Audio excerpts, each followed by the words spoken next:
उस विश्व रूप का, विराट स्वरूप का दर्शन कराते हैं। और जिस भक्त में जितनी जितनी जिज्ञासा होती है, लालसा होती है, पिपसा होती है, उस विश्व रूप, विराट स्वरूप का कुछ अंश ही तो हमको दर्शन कराते हैं प्रभु। लेकिन भगवान का जो दर्शन है वो दिव्य और तेजोमय है। हमारी पात्रता होनी चाहिए, नहीं तो अनेक सूर्य जिस प्रकार उदय हो जाते हैं और उन सूर्य को उदय होने से हमारी आंखें चकाचौंध हो जाती है। भगवान कहते हैं कि अर्जुन, तेरे मन में जो कुछ देखना चाहता है आश्चर्य से वैसे, वो तू सब कुछ इसमें देख सकता है। और भगवान कहते कहते भगवान ने छठे श्लोक में पहले भगवान अर्जुन पे कृपा करते हैं और कृपा करके कहते हैं, हाँ, पश्चिम आदित्यान वसन रुद्रान अकिनासु मरुत। ये छठा श्लोक जब तक अर्जुन को दर्शन नहीं हो रहे थे और भगवान कह रहे थे देख देख देख, भगवान हर बार कह रहे थे और सब कुछ भगवान दिखाना चाहते थे, और अर्जुन को उस वक्त दिव्य दृष्टि प्राप्त नहीं हुई थी। और भगवान कह रहे थे कि हे भारतवर्ष अर्जुन, आदित्यों में, आदित्य के 12 पुत्रों में 8 वसु, 11 रुद्र और अश्वनी कुमार और 49 मरुदगणों को भी तू देख। सब कुछ भगवान कृपा करके अर्जुन को दिखा रहे थे। और भगवान कह रहे थे कि जब भगवान के आंखें खुलती है तब ये 12 जो है आदित्य सूर्य का प्रकाश उत्पन्न होता है। एक सूर्य के प्रकाश से ही हमारी आंखें चकाचौंध हो जाती है।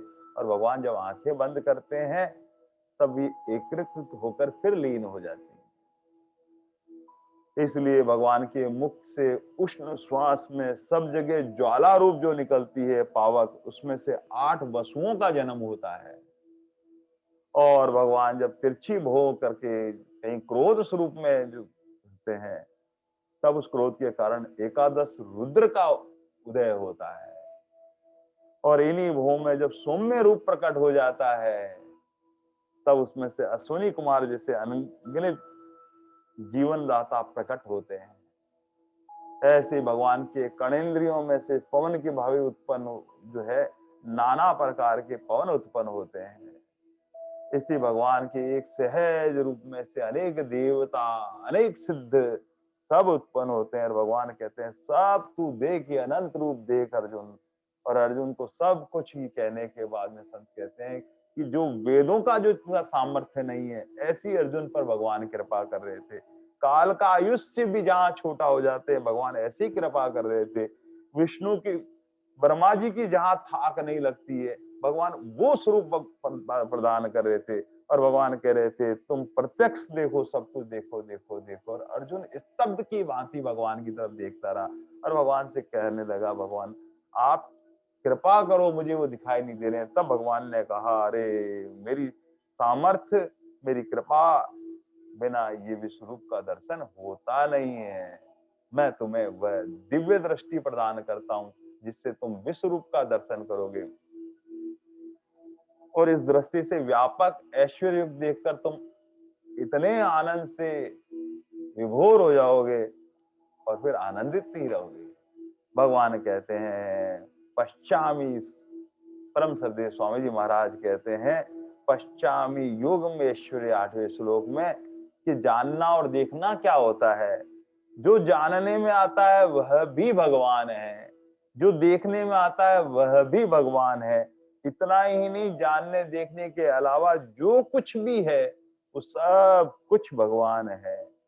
इसलिए भगवान कृपा करके वो दृष्टि प्रदान करते हैं। ये अभी हमारे आंखों पर जो दृष्टि है ये चर्म दृष्टि है। और चर्म दृष्टि है ये भोग दृष्टि भी कहलाती है। इस भोग दृष्टि में जब भी संसार में हम जो कुछ देखते हैं तब हमें सब कुछ सच्चा लगता है, प्रभु हमको दिखते नहीं है। एक सामान्य दृष्टि जिसको प्राकृत दृष्टि भी कह देते हैं। इससे क्या होता है कि ये सब कुछ संसार हमको सच्चा सच्चा सा लगने लगता है। लेकिन एक सूक्ष्म दृष्टि हम देखते हैं जो वैज्ञानिकों के पास में होती है, वो क्या करते हैं, एक टेलीस्कोप होता है, दूर से दूर जो कोई सितारा या चांद है उसको देखा जा सकता है, सूर्य को देखा सकता है, किसी ग्रह को देखा जा सकता है। ऐसे ही उस टेलीस्कोप से जो सूक्ष्म सूक्ष्म जीवाणु है उनको देखा जा सकता है। लेकिन भगवान यहाँ पर इस चरम दृष्टि की और एक इंस्ट्रूमेंट की सीमा है। भगवान जिस पर कृपा करते हैं वह फिर क्या करता है, सत्संग करने लगता है, भगवान का भजन करने लगता है, हरि गुण गाने लगता है। और उसकी कृपा से क्या होता है, विवेक दृष्टि प्राप्त हो जाती है। दृष्टि तो यही रहती है, भीतर विवेक का प्रकाश उत्पन्न हो जाता है। इसलिए बाबा तुलसी लिखते हैं, बिन सत्संग विवेक न होई, राम के पाबिन सुलभ न सोई। जय सिया राम, जय जय सिया राम, जय सिया राम, जय सिया राम। तो भगवान की कृपा से ये जो चरम दृष्टि है, भगवान अपनी कृपा कहते हैं, तब कहीं ना कहीं भगवान की दिव्य वाणी सुनने को मिलती है, कथा सुनने को मिलती है। और भगवान इसमें परिवर्तन कर देते हैं और उसमें विवेक दृष्टि प्रदान करते हैं। और विवेक दृष्टि मिलते ही हमें पता लग जाता है कि जड़ क्या है, चेतन क्या है, सत्य क्या है, असत्य क्या है, कर्तव्य क्या है, अकर्तव्य क्या है, क्या ग्राही है, क्या त्याज्य है। बस ये स्पष्ट साफ साफ दिखना, भगवान की कृपा से वो विवेक दृष्टि मिल जाती है। फिर ज्यो ज्यो साधन करते रहते हैं, ज्यो ज्यो भगवान से अपनापन होने लगता है, भगवान से एक रूप होने लगते हैं, तब भगवान की और कृपा होती है। धीरे धीरे अंतःकरण पवित्र होने लगता है, मन शुद्ध होने लगता है, बुद्धि पवित्र होने लगती है, चित्त में केवल प्रभु रह जाते हैं, प्रभु की याद रह जाती है, स्मरण होने लगता है और बिल्कुल मन निर्मल हो जाता है। और ऐसा होने से भगवान और कृपा करते हैं। तब भगवान इसी चरम दृष्टि को विवेक दृष्टि के बाद में उसमें एक भाव दृष्टि देते हैं। और भाव में तो आनंद, भाव दृष्टि आने के बाद में फिर हम कहीं संसार में संसार नहीं दिखता है, फिर वो भगवत स्वरूप दिखने लग जाता है। फिर सब जगह प्रभु की लीला दिखने लगती है। बोले चाले दिखे सो ही राम जी, ऐसी कृपा हो जाती है। जो सुनाई देते हैं वो प्रभु की वाणी, जो चलता हुआ दिखता है वो प्रभु का स्वरूप दिखता है। सर्वत्र प्रभु की प्रभु, प्रभु ही प्रभु दिखाई देते हैं।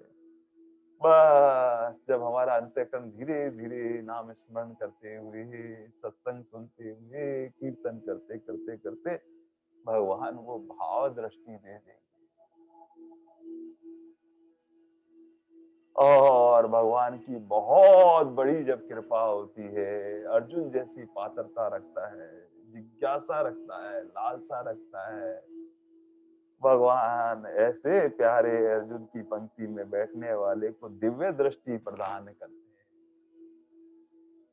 और वहां विराट रूप भी एक छोटा सा अंश दिखाई देता है और फिर भगवान के एक एक रूप में अनंत ब्रह्मांड दिखाई देते हैं। ऐसी दिव्य दृष्टि प्रदान की है, जो सब कुछ जो है देखने जानने सुनने में जो कुछ आता है वो केवल केवल केवल प्रभु है और उससे पार भी प्रभु है।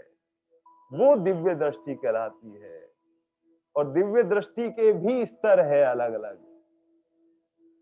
और उस दिव्य दृष्टि वो जो संजय को दी गई है, जिससे वो देख रहे हैं विराट स्वरूप, लेकिन अर्जुन को दिव्य दृष्टि है वो अलग स्तर है, संतों के श्रीमुख से हुआ है।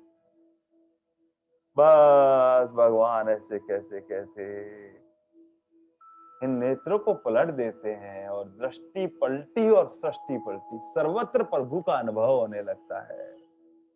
और प्रभु का अनुभव होने से फिर एक आनंद की स्थिति बनती है। क्या अर्जुन के भाग्य का उदय का वर्णन किया जाए।